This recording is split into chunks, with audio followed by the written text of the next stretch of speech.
PT DCI Indonesia Tbk emiten berkode saham DCII mencatat laba bersih sebesar 1 triliun rupiah pada 2025.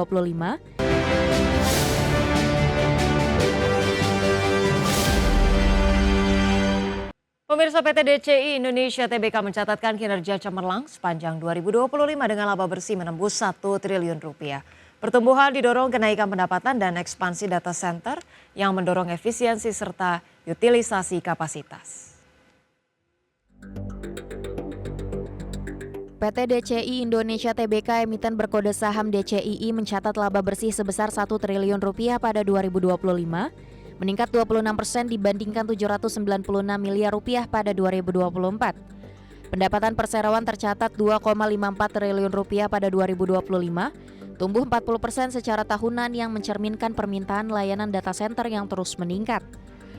Perseroan mencatat margin laba bersih sebesar 39%, serta EBITDA 1,55 triliun rupiah dengan margin 61% yang mencerminkan efisiensi operasional.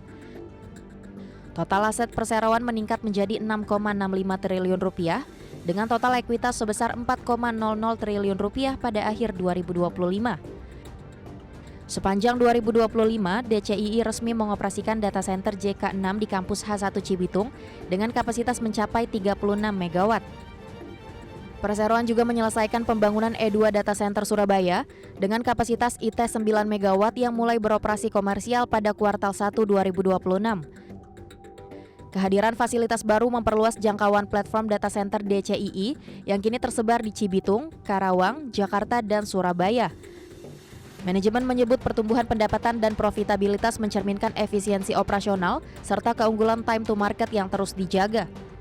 Kedepan, DCII akan melanjutkan ekspansi infrastruktur data center untuk mendukung kebutuhan AI, cloud, dan komputasi berdensitas tinggi di Indonesia. Tim Liputan IDX Channel. Pemirsa, Menteri Pertanian Andi Amran Sulaiman mendorong percepatan hilirisasi biofuel sebagai respon atas gejolak politik ataupun geopolitik di Timur Tengah guna memperkuat kemandirian energi nasional. Pemerintah akan menghentikan impor solar dan menggantinya dengan biofuel sawit melalui program biodiesel 50% yang setara dengan sekitar 5,3 juta ton pada tahun ini.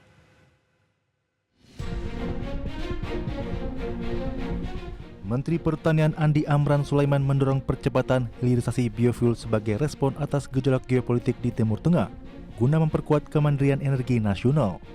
Amran menjelaskan langkah tersebut merupakan tindak lanjut arahan Presiden Prabowo Subianto untuk mempercepat hilirisasi khususnya di sektor pertanian berbasis energi. Ia menambahkan pemerintah akan menghentikan impor solar dan menggantinya dengan biofuel sawit melalui program biodiesel 50% atau B50 yang setara sekitar 5,3 juta ton pada tahun ini. Tak berhenti di situ, pemerintah kini menyiapkan lompatan berikutnya melalui pengembangan I20 atau campuran etanol 20% dalam bensin yang bersumber dari jagung, ubi, dan tebu. Dari mana? Jagung, ubi, dan tebu. Semua bisa tumbuh di Indonesia. Artinya ke depan bagaimana kita mandiri energi, mandiri pangan. Ini kita lakukan bersama-sama, kita bergerak bersama-sama. Tentu nanti Pak Wamen sampaikan atau direksi mau tambahkan. Nah, ini kita kejar. Ini ada hikmah. Menurut Amran, kondisi geopolitik global yang memanas justru menjadi momentum bagi Indonesia untuk mempercepat penguatan sektor strategis, baik energi maupun pangan. Selain biofuel, hilirisasi juga didorong pada subsektor peternakan, khususnya industri pakan, vaksin, dan bibit ayam, yang memiliki nilai ekonomi mencapai hingga 600 triliun rupiah. Dari Jakarta, Ade Firmansyah, Tim Liputan IDX Channel. Ya, pemirsa, produsen mie instan raksasa PT Indofood CBP Sukses Makmur Tbk atau ICBP mencatatkan pertumbuhan laba bersih yang signifikan sepanjang tahun buku 2025. Meski dibayangi kenaikan harga bahan baku global, efisiensi dan kuatnya pasar domestik berhasil mendorong performa keuangan perseroan tetap tangguh.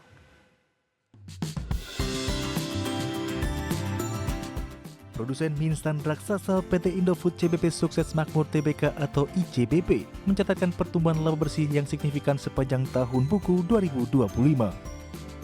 ICBP membukukan laba bersih sebesar 9,2 triliun rupiah sepanjang tahun 2025 atau melonjak 30% dibandingkan capaian tahun sebelumnya yang sebesar 7,1 triliun rupiah. Pertumbuhan ini didorong oleh kenaikan penjualan neto konsolidasi sebesar 3% menjadi 74,8 triliun rupiah. Dari total pendapatan tersebut, pasar Indonesia masih menjadi kontributor utama sebesar 69%, sementara 31% sisanya berasal dari pasar internasional. Meskipun penjualan meningkat, ICBP menghadapi tantangan lonjakan harga bahan baku yang menyebabkan laba bruto turun 2% menjadi 26,4 triliun rupiah. Hal ini juga berdampak pada laba inti atau core profit perseroan yang terkoreksi 4% ke angka 9,98 triliun rupiah. Namun perusahaan tetap mampu mencatatkan kenaikan laba usaha sebesar 2% menjadi 16,6 triliun rupiah dengan margin yang terjaga di level 22,3%. Adapun Direktur Utama dan CEO ICBP Antoni Salim menegaskan bahwa ketangguhan kinerja tahun lalu membuktikan posisi kuat perseroan di sektor barang konsumsi. Meski kondisi makroekonomi pada tahun 2026 diprediksi masih menantang, ICBP berkomitmen untuk terus mempertahankan kepemimpinan pasar, menginovasi produk dan efisiensi rantai pasok. Langkah strategis ini diharapkan dapat memitigasi fluktuasi harga komoditas bahan baku yang berpotensi mempengaruhi margin keuntungan di masa depan. Berbagai sumber untuk IDX Channel. Pemirsa, PT Trimitra Transpersada Tbk membukukan kinerja positif sepanjang 2025 dengan pertumbuhan pendapatan dan laba bersih. Pertumbuhan ini didorong oleh penguatan layanan logistik dan ekspansi bisnis cold chain secara berkelanjutan. PT Trimitra Transpersada Tbk emiten berkode saham BILOG membukukan pendapatan sebesar 1,33 triliun rupiah pada 2025, tumbuh 23% dibandingkan tahun sebelumnya. Pada periode yang sama, laba bersih perseroan mencapai 144 miliar rupiah, meningkat 29% dibandingkan 2024. Hingga akhir 2025, total aset perseroan tercatat 1,03 triliun rupiah, tumbuh 44% dengan ekuitas mencapai 620 miliar rupiah.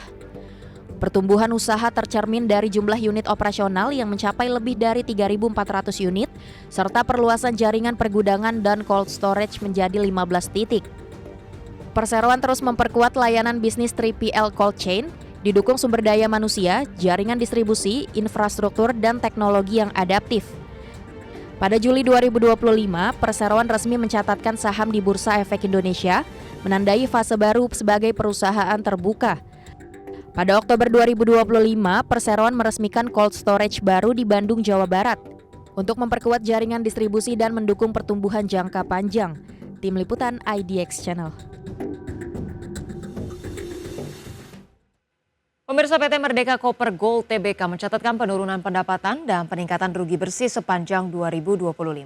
Meski demikian, perseroan masih menunjukkan kinerja operasional yang solid, didukung proyek strategis dan diversifikasi bisnis. PT Merdeka Copper Gold Tbk mencatat pendapatan sebesar 1,89 miliar dolar Amerika Serikat pada tahun 2025 atau turun 15,4% dibandingkan 2,24 miliar dolar Amerika Serikat pada tahun 2024. Perseroan membukukan rugi bersih sebesar 62,06 juta dolar Amerika Serikat atau meningkat dibandingkan rugi 55,76 juta dolar Amerika Serikat pada tahun sebelumnya. Meski rugi, perseroan mencatat EBITDA sebesar 373 juta dolar Amerika Serikat, didukung kenaikan harga emas dan peningkatan produksi biji nikel.